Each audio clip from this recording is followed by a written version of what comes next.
Terredefrance.fr, le premier site d'articles français et patriotes, présente La culture dans tous ses états. André Berkoff, Céline Alonso. Mon manège à moi, c'est toi. Je suis toujours à la fête. Quand tu me tiens dans tes bras, je ferai le tour du monde. Outside is frightful, but that fire is delightful. Since we've no place to go. Edith Piaf et Frank Sinatra sur Sud Radio, André Berkoff. Eh bien, aujourd'hui, nous allons célébrer ces deux grandes voix du XXe siècle. Ce mois-ci, eh bien, ils auraient eu 110 ans. Piaf le 19 décembre. Ou chacun. Piaf le 19 décembre. Frank Sinatra le 12 décembre, soit aujourd'hui, André. Et aujourd'hui, c'est aussi votre anniversaire. Aujourd'hui, c'est ton jour. Happy birthday. Tout le monde à la maison. Happy birthday. Ouais, mais moi j'ai pas la voix de Sinatra, c'est ça le bon problème. Ça a été le problème de ma vie, quoi. Qu'est-ce que j'aurais aimé être crooner. D'ailleurs, heureusement, on a un crooner avec nous et un vrai crooner. Et puis, il faut dire que aussi, lundi, c'était le 100e anniversaire de la naissance de Sammy Davis Jr., aussi important que les autres, et qui faisait partie, on en parlera, de ce célèbre Rat Pack, avec Dean Martin, avec Frank Sinatra, avec Peter Lawford et tous les autres.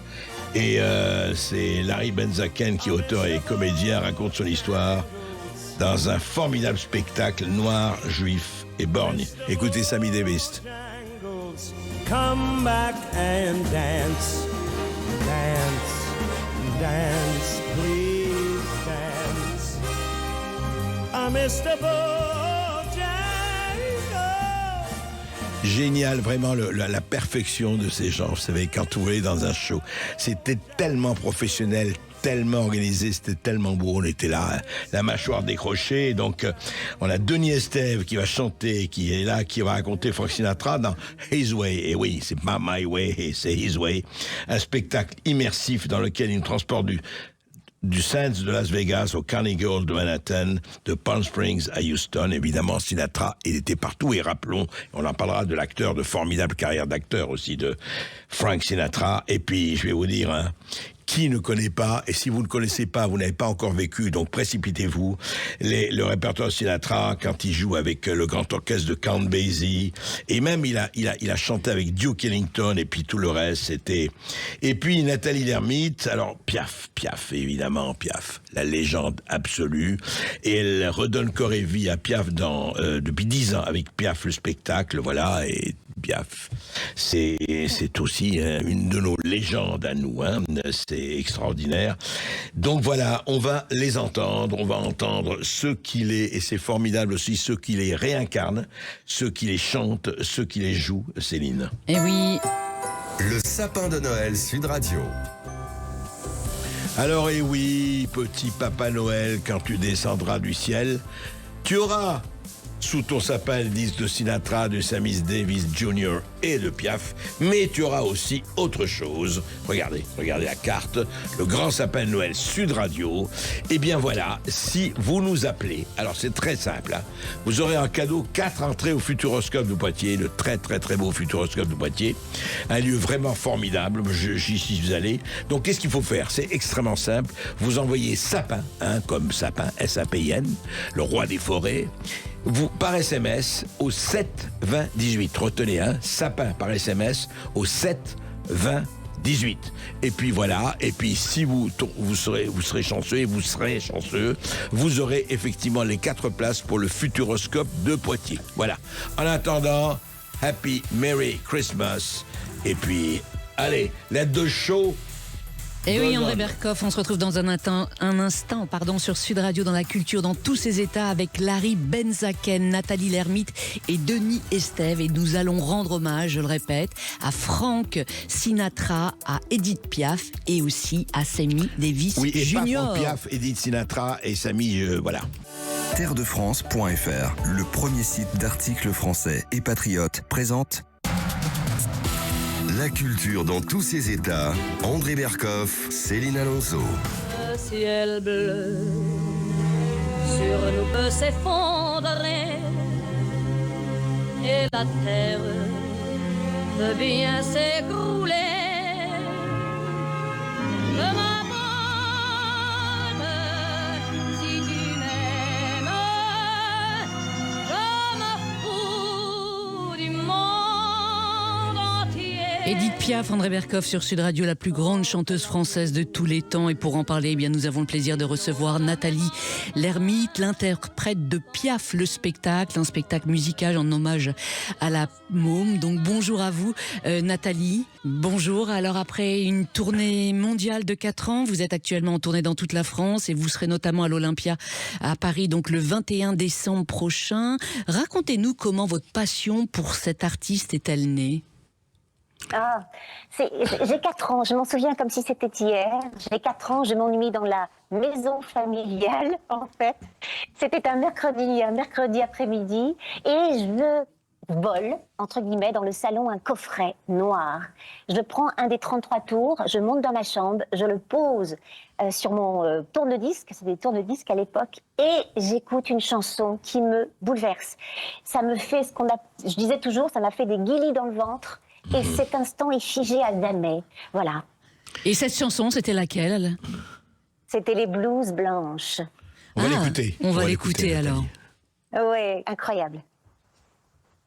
C'est à cause de si elle est là seulement, voilà, on ne la croit pas, mais un jour ça va éclater. La vérité, alors comme elle en a assez de pleurer, de tous ses forces elle se met à crier. Mais puisque je vous dis que je suis pas folle, vous m'entendez? Je suis pas folle, je suis pas folle, je suis pas folle. Et oui, les Blues Blanches, c'est une chanson assez méconnue de Piaf, hein, celle-ci. Complètement méconnue, en fait. Je crois même qu'elle n'a pas longtemps chanté à son répertoire. C'est une chanson de Marguerite Monod et des paroles de Michel Rivauche, une histoire de femme internée. Donc, moi, ce qui m'avait bouleversée, je crois qu'à 4 ans, je comprenais absolument pas le sens de la chanson. Hein. Ouais, Mais sûr. ce qui m'avait bouleversée, c'est cette puissance. Elle a installé à ce moment-là quelque chose en moi, dans mon ventre, auquel je me réfère tous les soirs quand je monte sur le plateau. Ah oui. oui, à ce point. C'est Et justement, formidable. alors vous avez commencé très jeune à monter sur scène, dès l'âge de 6 ans, vous avez joué, vous étiez sur scène dans des bals populaires. À 18 ans, vous avez sorti votre premier album qui a été un grand succès. Après, vous ferez de nombreuses comédies musicales, notamment Starmania. Comment l'aventure Piaf est entrée dans votre vie ? Elle est entrée en 1997. Je revenais d'une tournée avec les Rubettes, donc rien à voir. Et j'entends parler d'une audition d'une comédie musicale qui s'appelait Piaf, je t'aime, qui était en fait l'histoire de la vie de Piaf. Et je viens auditionner, mais absolument pas pour le rôle de Piaf. Je n'avais aucune ambition de jouer le rôle de Piaf. Et le metteur en scène m'écoute, me parle, et il me dit, il me demande d'enregistrer une petite cassette. On est sur des cassettes à l'époque. Et donc j'enregistre La vie en rose. Et il m'appelle, il me dit, vous êtes Piaf. Et je lui dis, non, mais vous êtes fou. Et je ne veux pas faire ça. Oh mon Dieu. Et j'ai mis 3 semaines, et j'ai demandé 3 semaines de réflexion. Et j'ai dit oui pour des raisons un petit peu métaphysiques. Et ça a changé ma vie. Voilà. Eh oui, votre vie, effectivement, vous êtes en tournée, comme je l'ai dit tout à l'heure, dans toute la France actuellement avec un spectacle, Piaf le spectacle. C'est le plus grand succès francophone au monde depuis 2015, avec plus de 2000 représentations dans 70 pays et plus d'1 million de spectateurs. Écoutons un extrait.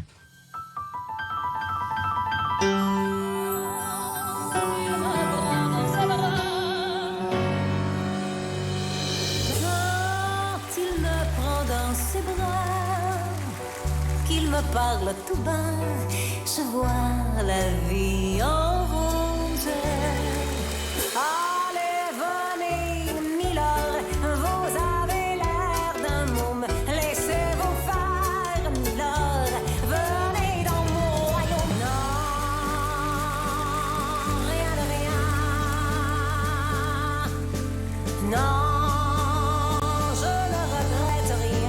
Quelle voix, Nathalie Lermite. Qu'est-ce que vous avez emprunté de si particulier à Piaf pour l'interpréter de cette façon aussi magistrale ?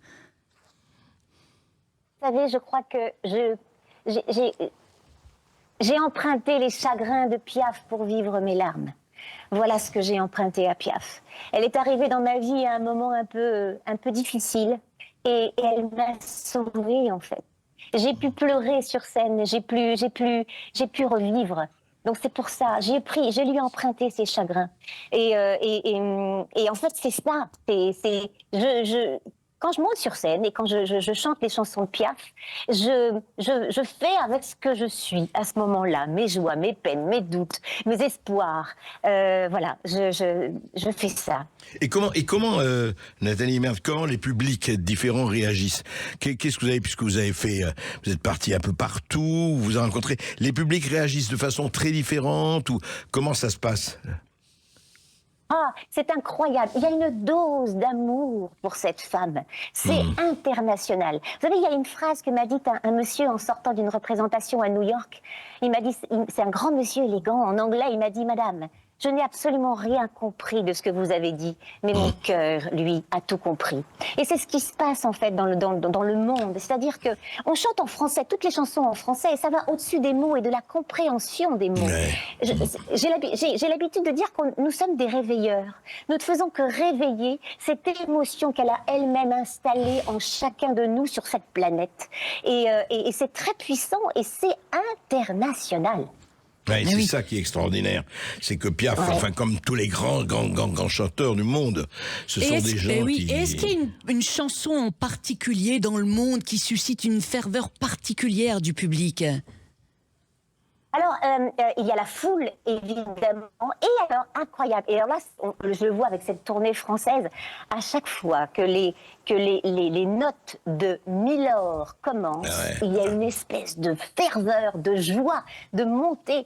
Et en plus, Milor, c'est incroyable cette chanson, parce que c'est une de mes préférées, parce qu'en fait, on pense que c'est une chanson très gaie comme ça qui emporte. Or, c'est l'une des chansons les plus tristes de répertoire. Ben oui, vous pleurez, Milor, ça je l'aurais jamais su. Ben oui, et bien sûr. Et donc, à chaque fois que les premières notes, le pam pam, alors là, c'est la folie. Oui. Alors sur scène, vous n'interprétez pas que Piaf parce que vous racontez surtout sa vie. Racontez-nous comment justement la môme Piaf est née. Qui l'a repérée ? Ah, la môme Piaf. Alors, en fait, elle est presque née dans la rue parce que elle a construit sa légende. Elle est née à l'hôpital Tenon, elle est presque née dans la rue. Mais c'est le Play, en fait, qui va commencer. Elle raconte qu'elle se disait, tiens, je vais faire une rue un peu dans les beaux quartiers parce que ça va rapporter un petit peu plus d'argent. Et donc, elle est rue Troyon et c'est Louis Le Play qui la remarque et qui dit, mais viens donc chanter dans mon cabaret. Et c'est comme ça que tout démarre, en tout cas que ça a commencé à démarrer avant de s'arrêter. Ah oui. C'est vrai. Et effectivement, ce fameux Louis Le Play, qui était un grand nom de la nuit parisienne à l'époque, a été assassiné et elle a été accusée de complicité de meurtre à l'époque, hein, Piaf. Oui, c'était très très compliqué pour elle, effectivement, comme elle côtoyait un peu le milieu des gens un petit peu sombres. Interlope, on disait interlope. Interlope, exactement. Donc on l'a, en fait, comme on n'a jamais trouvé l'assassin de cet homme, c'est une histoire qui n'a jamais été élucidée, elle a été accusée de complicité et c'était compliqué parce que, en fait, sa carrière s'est arrêtée. Plus aucun cabaret ne voulait de Piaf parce qu'elle était mouillée, entre guillemets, et ça a été très compliqué. Sa carrière a failli s'arrêter. Et qui l'a aidé ? Qui a été son ange gardien à cette période de sa vie ? C'est Raymond Assaut. Raymond Assaut qu'elle avait rencontré quelques temps auparavant.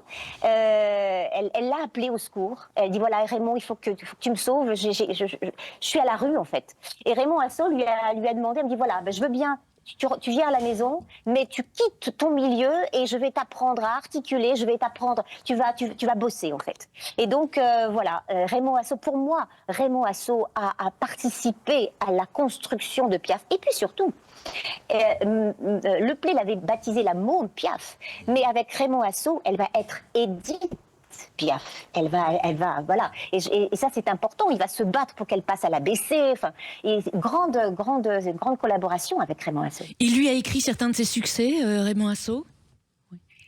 Oui, il lui a écrit Mon Légionnaire dans un premier temps qu'elle a refusé, voilà, et donc il a donné à Marie Dubas, la grande Marie Dubas, et ensuite elle l'a remis à son répertoire. Mais oui, il lui a composé la rue Pigalle, elle fréquentait la rue Pigalle, etc. Oui, bien sûr. Écoutons un extrait du Légionnaire. Bonheur perdu, bonheur enfui, toujours je pense à cette nuit, et l'envie de sa peau me ronge. Parfois je pleure et puis je songe que lorsque j'étais sur son cœur, J'aurais dû crier mon bonheur, mais je n'ai rien osé. C'est extraordinaire, mon légionnaire, magnifique. Il sentait bon le sable chaud, il était blond, il était beau. Mais ce qui est extraordinaire, ce que vous racontez aussi, c'est que, enfin, ce qu'on sait, Piaf était une autodidacte totale. Mais c'est ça qui est incroyable. Oui, parce qu'elle n'a pas été à l'école du tout. Et justement, c'est Raymond Asso qui lui a appris à écrire Nathalie Lermite. Oui, absolument, tout à fait. Il lui a dit, voilà, maintenant, il faut absolument que, si tu veux continuer dans ce métier, tu veux être une grande artiste, il faut que tu apprennes à lire, à écrire, à articuler. Et comme c'était une bosseuse, hein, Piaf, en fait, même quand elle est partie aux États-Unis, qu'il a fallu apprendre l'anglais, elle a appris l'anglais. C'était une grande bosseuse, tyrannique avec les autres, mais surtout avec elle-même en premier, en fait. Et oui. Elle a tout appris. Et oui, elle était vraiment tyrannique, effectivement, ça fait partie de sa réputation, de la légende Piaf. En fait, oui, mais en fait, c'était comme le revers d'une pièce. J'ai l'habitude de dire que je pense qu'elle était aussi généreuse que tyrannique. Elle avait, on l'appelait la patronne, voilà. C'était posé. Il faut aussi dire quand même qu'ils étaient ses amants ou pas, le nombre de chanteurs qu'elle a lancés. Le nombre de chanteurs qu'elle a lancés, hein, je ne dirais pas les 7 compagnons de la chanson, mais quand même Eddie Constantine, mais quand même énorme, Yves Montand. Et puis tellement d'autres, elle a été. Et ce qui est incroyable quand même, c'est qu'elle est morte à l'âge de 47 ans. Oui, très jeune. Elle est morte le 10 octobre 63 à 47 ans. Et oui, et elle n'a laissé que des dettes à son dernier mari, Théo Sarapo, une quarantaine de millions de francs exactement. Comment l'expliquez-vous, Nathalie Lermite? Parce qu'elle a gagné beaucoup d'argent, Piaf. Oui, comment elle a fini dans la misère, Mais parce que, en fait, elle n'a jamais rien accumulé. Elle racontait quand elle était jeune que quand elle avait sa petite fille morte à l'âge de 2 ans et demi d'une méningite, quand les vêtements étaient sales, elle les jetait, elle en rachetait. Elle n'a jamais voulu accumuler. Elle n'a jamais voulu. Ce qui lui importait, c'est que ça circule.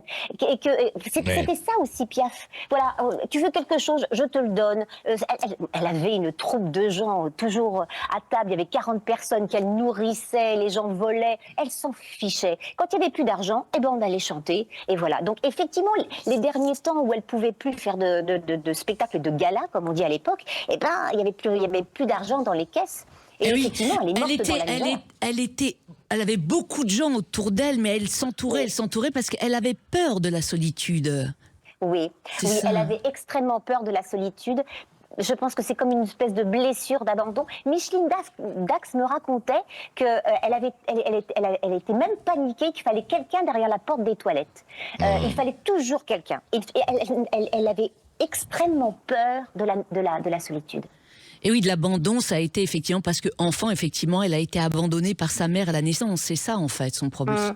Oui, tout à fait. Je pense que c'est une blessure d'enfant. Moi, j'ai l'habitude de dire que finalement, Piaf n'a cessé de vouloir guérir les blessures de la petite Eddie.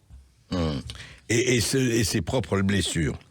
Ouais, non, c'est absolument fabuleux. On va finir, évidemment, par quelque chose d'extraordinaire. Je rappelle qu'en 62, quand l'armée française a quitté, après la guerre d'Algérie, l'indépendance d'Algérie, vous avez eu l'armée française, mais en tout cas, des milliers, des cohortes de soldats, ils ont pris leur camion, ils sont partis en chantant quoi? En chantant ça. Oui, absolument. Rien de rien.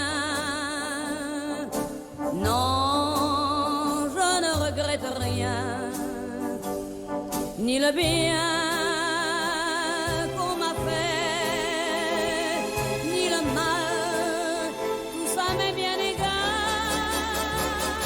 Edith Piaf, sublime Edith Piaf. Nathalie Lermite, merci d'être venue sur Sud Radio. Je précise que ce soir, vous produisez au Havre, demain à la Baule, le 14 à Bordeaux, le 16 à Agen, le 17 à Biarritz, le 19 à Nice, le 20 à Avignon et le 21 à l'Olympia à Paris. Merci d'être venu sur Sud Radio. Dans un instant, André Berkoff, c'est à Frank Sinatra que nous allons rendre hommage avec Denis Estève, l'interprète du spectacle His Way, spectacle dans lequel, il fait revivre The Voice. Terredefrance.fr, le premier site d'articles français et patriotes, présente la culture dans tous ses états. André Berkoff, Céline Alonso. They say, come fly with me, let's fly away.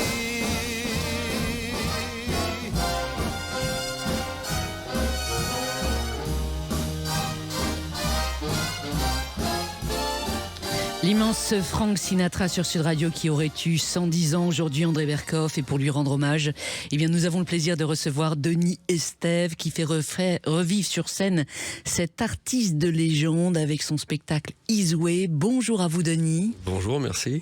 Alors vous êtes chanteur de chœur, dirais-je, et entrepreneur de métier. Comment êtes-vous devenu crooner ?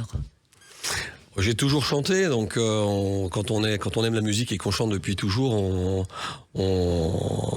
entretient ça. Et puis après, dans les sensibilités qu'on peut avoir, on se reconnaît. Et moi, j'ai toujours été un grand fan de cette époque. On parlait d'Elvis Presley tout à l'heure, Ray Charles, Frank Sinatra. Et puis après, eh bien voilà, la vie fait que on s'aiguille, on se concentre un peu plus davantage sur ce qu'on aime dans la chanson, parce que j'ai fait d'autres choses dans la chanson, puisque je suis guitariste également.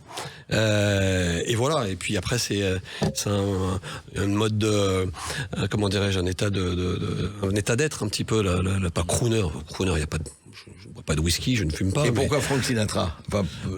Parce que c'est pour moi c'était je le dis souvent, c'était le premier.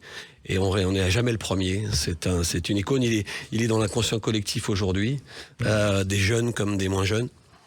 Donc et puis voilà.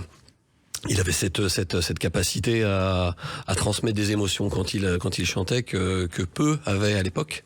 Et moi je suis fasciné par ça. Chose juste sur moi, mais il y a deux personnes, mais il y a d'autres. Ce qui est extraordinaire, c'est la manière d'articuler. Il y a beaucoup de chanteurs, mais qui n'articulent plus ou qui n'articulent pas. Lui, c'est comme Ella Fitzgerald. Ella Fitzgerald, on entend tous ces mots. C'est extraordinaire. C'est des gens qui articulent. Il n'y a pas un mot qui se perd. Oui, il avait un sacré phrasé. Et Miles Davis, justement, avait déclaré avoir été, en quelque sorte, influencé par le phrasé de Sinatra. Il avait un parler chanté, c'est-à-dire qu'il vous racontait une histoire. Donc il articulait effectivement très bien. Et puis il avait une vraie compétence aussi dans la technique vocale. Oui. Alors justement, on va écouter un extrait de votre spectacle qui est une véritable invitation au voyage à travers les plus grandes chansons de Sinatra. Let's fly away and flow down to Peru. In the Llama Land there's a one-man band and he took his flute for you. Come on. Fly me to the moon, let me play among the stars. Let me see what spring is like on Jupiter and Mars. But each time I do, just the thought of you make me stop before. Because Beginning the begin. Sublime. Vous êtes ténor léger comme l'était Sinatra au début à ses débuts en quelque sorte. De nature, il était ténor léger, mais il a décidé de chanter plus bas pour justement travailler plus les médiums de sa voix, le grain, l'épaisseur de sa voix, justement pour accentuer sa communication et sa façon de transmettre les émotions. Donc oui, absolument. Oui, avec les années, effectivement, les cigarettes et l'alcool aidant, il a élargi son spectre vocal, Sinatra, c'est clair. Il a pris du grain, grain dans la voix, oui, absolument. Et on le surnommait The Voice. Est-ce qu'on sait qui lui a donné ce surnom à Sinatra ? Qui lui a donné, je ne sais pas, mais c'était au tout début de sa carrière qu'on a tout de suite surnommé The Voice. Quand il est sorti de l'orchestre de Tommy Dorsey, qu'il a commencé à faire sa carrière solo. Alors c'est une bonne question, mais justement, vous voyez, on en apprend tous les jours. Je vais aller chercher. Vous reviendrez effectivement pour nous donner la réponse. Qui était le premier à le surnommer The Voice, je ne sais pas. Oui, après vous a rappelé The Chairman of the Board. The Chairman of the Board. Alors ça, c'est parce que le président du conseil d'administration. Ouais, parce qu'il a été le premier. Il a été le premier à inventer des albums concept, et puis après il a eu son propre label de musique et il poussait les artistes, il aidait les artistes à se produire eux-mêmes, et donc il avait cette étiquette de effectivement de président de conseil, c'était le boss quoi. Et puis le côté sulfureux Las Vegas, avec la mafia et compagnie. Enfin, il avait les coutumes de dire, écoutez, c'est tous les hôtels et tous les cafés sont tenus par la pègre. Donc ce sont mes patrons. Voilà. Je suis obligé de parler avec eux et d'être sage avec eux. Et oui, écoutons l'une de ces chansons cultes sorties en 1956. I Get You. Voilà. Under my skin. I'd sacrifice anything, come what might, for the sake of having you near, in spite of a warning voice that comes in the night and repeats in my ear. Don't you know, little fool, you never can win. Extraordinaire Sinatra sur Sud Radio. Au cours de sa carrière, il s'est vraiment entouré des plus grands chefs d'orchestre, des plus grands arrangeurs, Sinatra. Absolument, d'ailleurs, I've Got You Under My Skin, écrit par Nelson Riddle sur la banquette arrière de sa voiture de la veille pour le lendemain, pratiquement. Incroyable, incroyable quand même, quand on connaît l'anecdote. Quincy Jones et tant d'autres. Il a su effectivement s'entourer des plus grands arrangeurs à chaque décennie. Et Quincy Jones dans les années 60 qui l'a rappelé après pour l'un de ses derniers albums LA is My Lady dans les années 80, c'est Quincy Jones qui lui a aussi arrangé avec bien évidemment une autre forme d'arrangement, mais ouais, il s'est toujours entouré. C'est aussi pour ça qu'il a duré aussi si longtemps. Il a su pas se réinventer lui, mais voilà, se mettre un petit peu au goût du jour. Et lui, il n'a jamais écrit une chanson, lui. Enfin, en tant que non, il n'a jamais rien écrit. Un interprète, quoi. C'était un interprète qui reprenait des titres, des vieux titres. Mais c'est extraordinaire, c'est vrai ce que vous dites. C'était les Bobby Soxers des années 40, puis 50, 60, 70. 80, ouais, absolument. Il a duré, quoi. Il est mort en quelle année, pardon ? 98.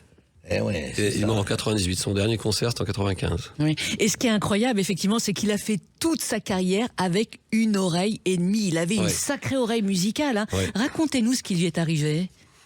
C'est à sa naissance, on le sait peu, mais en fait, à sa naissance, voilà, ça se passe très très mal. On était au Hoboken, à la banlieue ouvrière de Manhattan, en face de l'autre côté de l'Hudson, et puis donc, voilà, l'accouchement se passe très très mal. On sort l'enfant, il est bleu, il ne respire pas, on le pose sur la commode, et puis on s'affaire autour de la maman qui, elle, est en très piteux état. Et puis la grand-mère est ici et elle s'occupe de l'enfant elle le plonge dans l'eau froide, elle le tape, elle prie tous les saints pour finalement faire en sorte qu'il se réveille et qu'il finisse par respirer. D'ailleurs, il disait souvent I was born dead and I've been alive ever since. Je suis né mort et je suis vivant depuis. Et quand ils l'ont sorti effectivement du ventre de sa maman, ils l'ont sorti au forceps. Ils lui ont arraché toute l'oreille gauche. D'ailleurs, il a gardé une très grande cicatrice sur le cou et il souhaitait toujours être photographié sur le profil opposé et il a jamais fait réparer ce tympan esquinté à la naissance. Donc il avait une oreille et demie, on peut dire. Mais quelle oreille d'ailleurs. Quelle oreille. Il a jamais voulu réparer. Enfin, il aurait pu être réparé, non. Non, jamais, non. Oui. Quelle oreille. Il était capable de reconnaître dans un big band de 50 musiciens quelle trompette ou quel trombone n'était pas juste. Hein. Oui. Et comment il a réussi à s'imposer ? Parce que à ses débuts, on peut dire qu'il était vraiment à contre-courant de tous les big bands flamboyants de l'époque. Qu'est-ce qui fait qu'il est devenu cette voix ? Eh bien, il a chanté il a chanté, je disais tout à l'heure, dans des big bands jusqu'en 42. C'est comme ça qu'il s'est fait, on va dire, connaître par le grand public, parce qu'auparavant il avait gagné des radios. Il a toujours voulu chanter, Frank Sinatra. Il a fait des radios crochets dans ses jeunes années, qu'il a gagné, et c'est pour ça qu'il est parti ensuite il a fait les États-Unis avec les Hoboken Fours, c'était ses copains d'Hoboken pendant des années avant d'intégrer ces big bands. Et il a appris. C'était un grand bosseur. On parlait tout à l'heure d'Edith Piaf qui travaillait beaucoup. Et Frank Sinatra travaillait énormément. Et donc il travaillait sa voix en permanence. Lorsqu'il était avec Tommy Dorsey, il a appris à respirer en observant les trombonistes. Savoir en regardant les trombonistes prendre leur respiration. Donc un grand travailleur et puis quelqu'un d'authentique. Et il est devenu cette icône parce qu'il était le seul à l'époque à se livrer. Dans la chanson, il envoyait vraiment son sentiment brut et sincère à son public. Et ça s'est ressenti. Quand on est authentique, en général, le public le sent. Elle réagit, bien sûr. Voilà, oui. Bien sûr. Il a eu une carrière, effectivement, faite de haut et de bas, comme beaucoup d'artistes, malheureusement. Notamment, sa période avec Ava Gardner n'a pas été si simple que ça. Ouais. Non, pour Ava Gardner, c'était vraiment l'amour de sa vie. Pour elle aussi, d'ailleurs. Hein. Elle l'a souvent dit que c'était l'amour de sa vie. Ils sont restés ensemble de 51 à 53, donc 2 ans, même s'ils ont divorcé en 57. Mais ça a été assez volcanique, sulfureux, et puis il a divorcé de son épouse avec laquelle il avait eu 3 enfants, Nancy Barbato. Il divorce en début 51 et il se marie tout de suite dans la même année avec Ava Gardner. Donc au niveau de l'opinion publique très puritaine américaine à l'époque, il s'est mis une balle dans le pied. Il a eu beaucoup de mal à remonter dans l'opinion après ce mariage. Enfin, Ava Gardner, c'était Ava Gardner, la sublime Ava Gardner. Et oui, surtout que 2 ans après, elles se sont séparées. Et il a vraiment fait une vraie dépression, véritable dépression suite à cette séparation avec absolument. Il a fait plusieurs tentatives de suicide, quand même, après cette séparation. Et puis, voilà, c'est elle qui l'a relancé, parce qu'ils gardaient malgré tout un lien très très fort et très authentique. Et elle a relancé sa carrière en faisant en sorte qu'il ait ce rôle dans From Here to Eternity, qui a été oscarisé et qui a lancé sa carrière d'acteur ensuite pendant des années. Il a fait une 60aine de films, d'ailleurs. 60 films, oui, et plusieurs fois oscarisé. Parlons à présent de l'artiste engagé qu'il était. Quels étaient ses rapports avec JFK ? Alors JFK, il a été très sensible et il a été, comment dirais-je, impressionné par ce jeune sénateur du Massachusetts qui était Kennedy. John Fitzgerald Kennedy. Ouais, et puis il a été approché. Enfin, il a souhaité s'approcher de lui. C'était facile parce qu'en fait, Peter Lawford, qui faisait partie du Rat Pack, était en fait marié avec une Kennedy. Donc elle a fait le lien entre Sinatra et Kennedy. Kennedy voyant lui un artiste qui pouvait apporter bien évidemment à sa campagne, et Sinatra voyant lui un démocrate plein d'énergie, de nouvelles idées, pour une nouvelle Amérique. Donc il s'est engagé avec lui. Il a été l'un de ses principaux soutiens pendant la campagne présidentielle de JFK en 59. Et puis après, à l'élection de Kennedy, ça s'est un petit peu obscurci parce qu'en fait Robert Kennedy, qui était lui procureur général, a fait la chasse à la pègre et il a glissé dans l'oreille au président que, compte tenu des liens supposés de The Voice avec les mafieux, il fallait peut-être prendre un peu de distance. Et ce qu'il a fait assez brutalement, Kennedy. C'est-à-dire après, il l'a complètement blacklisté, c'est ça, ouais. Il l'a tenu à distance. Il l'a tenu à distance, ouais. Et ça, très très brutalement, Frank Sinatra avait fait des travaux dans sa villa pour recevoir l'hélicoptère, etc. Et il devait le recevoir pour une soirée en 62, je crois, de mémoire. Et finalement, au dernier moment, il ne se présente pas. Il va chez Bing Crosby faire cette soirée. Et là, ça a dû faire un coup à Sinatra. Humilié, trahi. Mais bon, Kennedy est mort en 63. Et Sinatra était malgré tout très touché par le décès de Kennedy.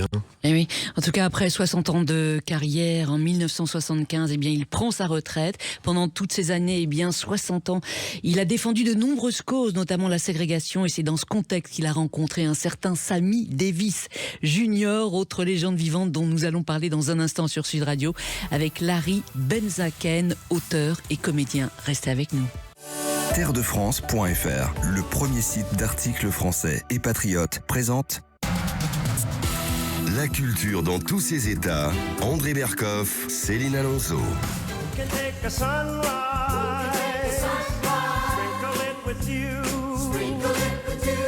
Cover it with chocolate and a miracle or two. The Candyman. Sammy Davis, il faut le dire, Sammy Davis Jr., André Berkoff, le plus grand des showmen, le plus subtil des crooners que vous célébrez sur scène. Larry Benzaken, bonjour à vous. Bienvenue sur Sud Radio. Alors, à l'occasion du 100e anniversaire de sa naissance, le 8 décembre dernier, vous avez coécrit avec Hugues Duquesne, Noir, Juif et Borgne, une odyssée musicale dans laquelle vous racontez son histoire. Alors, dites-nous comment cet enfant de Harlem est devenu l'un des plus grands artistes du siècle dernier. C'est quelqu'un qui est, pour ainsi dire, né sur scène, parce qu'il a commencé sur scène à l'âge de 3 ans, en suivant son père et un autre acolyte qui étaient des showman qui dansaient, qui faisaient tous les cabarets, toutes les salles de spectacle. Et dès l'âge de 3 ans, Sammy, qui démontrait déjà une envie énorme et un talent très précoce, un jour son père le voit danser et lui dit écoute, à partir de maintenant, notre duo va devenir un trio et tu vas nous accompagner sur scène.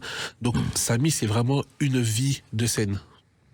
Ah oui, et il excellait, effectivement, il excellait dans tous les arts de scène, cet homme. Il dansait, il chantait, il était multi-instrumentiste, il était mime, il était comédien. C'était vraiment un showman comme l'Amérique a créé à cette époque. Et tu vois, c'est cette génération-là. Tout à l'heure, on parlait de Frank Sinatra. C'est toute cette génération-là qui a créé cette identité américaine de tout faire sur scène. Oui, et très jeune, effectivement, il a été confronté à l'époque, c'était pas simple d'être noir dans l'Amérique des années 50, à cette époque de la ségrégation. Comment lui, il a affronté ce racisme ? Lui, il disait, dans ses mémoires, il explique que il a vraiment découvert le racisme à l'armée parce que durant son enfance,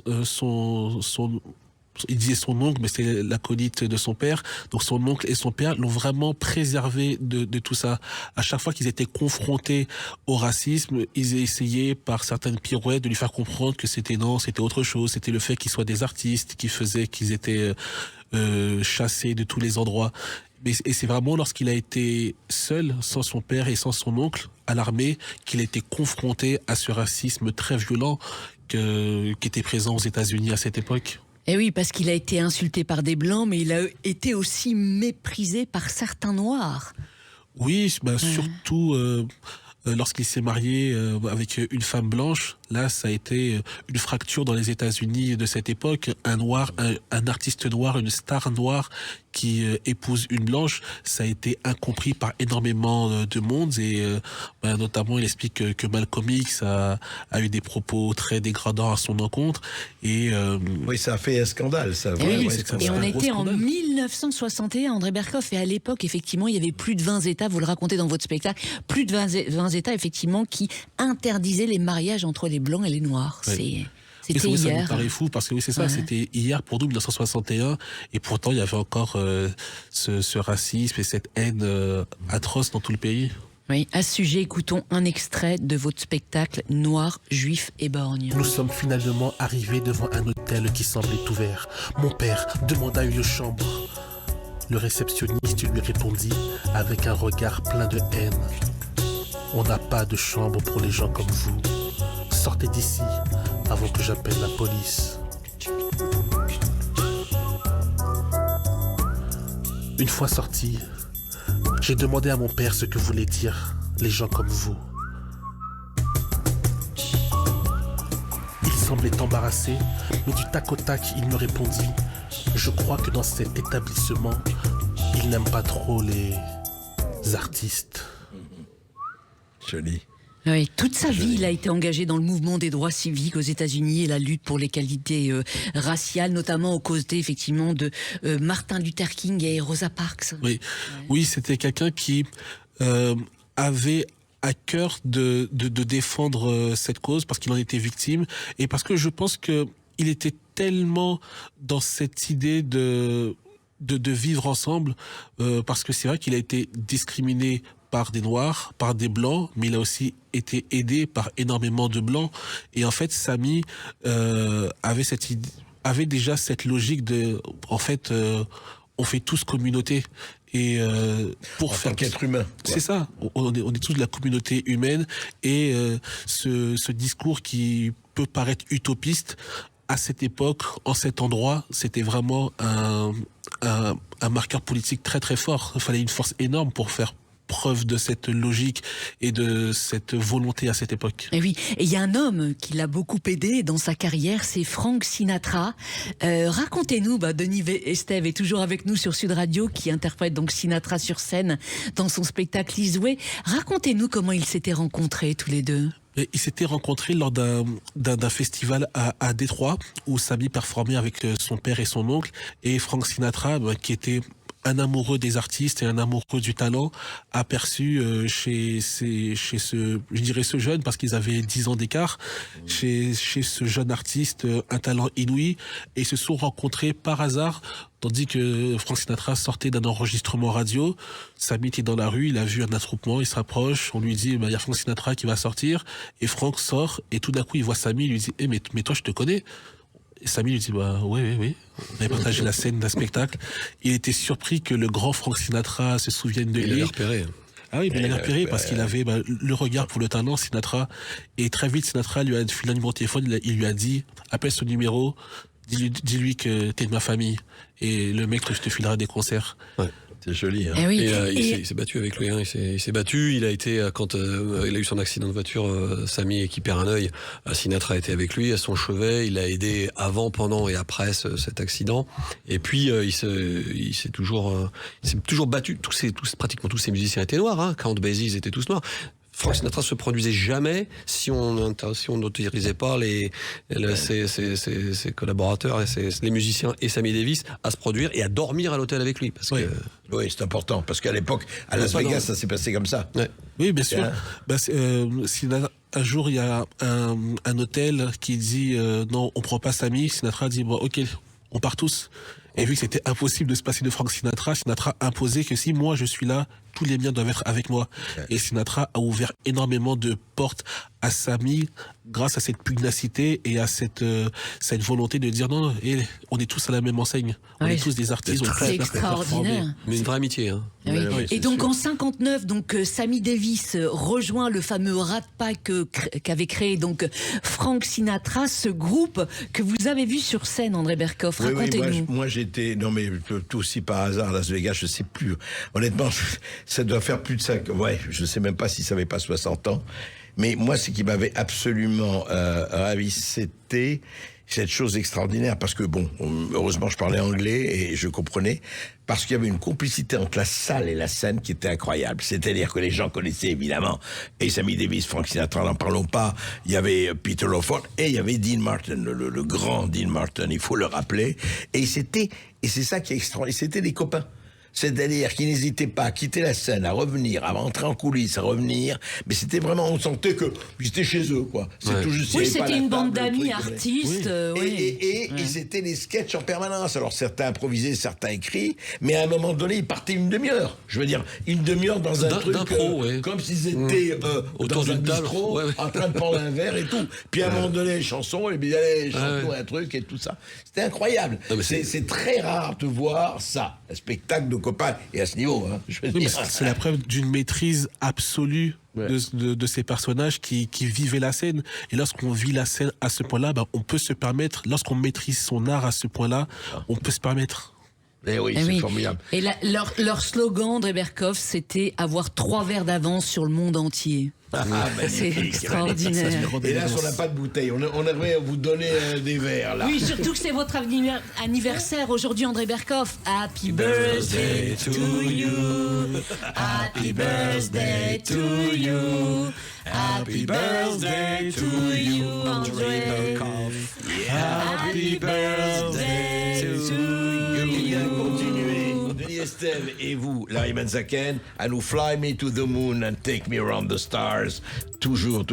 Et puis on est tous des Candyman à un moment donné. Bien sûr. Et oui, merci à vous tous d'être venus sur Sud Radio. Denis Estève, vous serez en tournée avec votre spectacle en hommage à Frank Sinatra, dans toute la France en 2026. Vous serez notamment de retour à Paris au Folies Bergères le 13 octobre. Larry Benzaken, votre spectacle qui raconte Sammy Davis Jr. se jouera le 19 janvier et le 26 janvier au Café de la Danse à Paris. On y sera effectivement. Au Festival d'Avignon. Et au Festival d'Avignon cet été. Oui. On y sera aussi. Merci tout de suite. Beaucoup. Vous retrouvez Brigitte Lahaye sur Sud Radio. La culture dans tous ses états. André Berkoff, Céline Alonso. Avec terredefrance.fr, le premier site d'articles français et patriotes.